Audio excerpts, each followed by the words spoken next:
Hey guys, Anthony here, and in this video I'll show you how to apply for an ETA online. If you're traveling to Australia, you will need an ETA, also known as an Electronic Travel Authority, which is a travel document that provides you authorization to travel and enter Australia.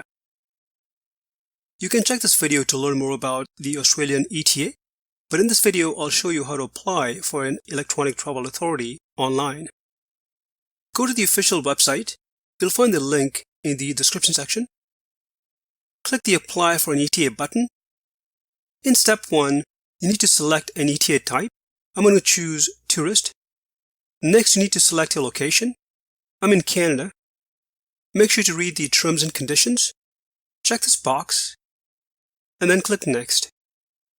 In step 2, you need to enter your personal details. Declare if you've got a criminal record.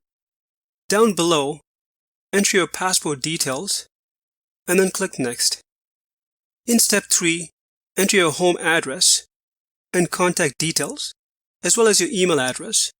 Down below, mention if you've got any other passports, and then click Next.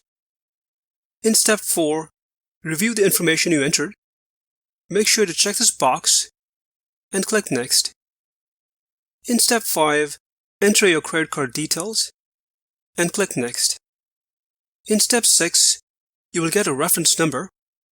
Click Next. And finally, in step 7, you'll get a confirmation if your ETA is approved. You'll also get an email confirmation with the details of the ETA. But that's pretty much it. You can check this video to learn more about the Electronic Travel Authority. But hope you found this video helpful. If you have any questions, please leave them in the comment section. And thanks for watching.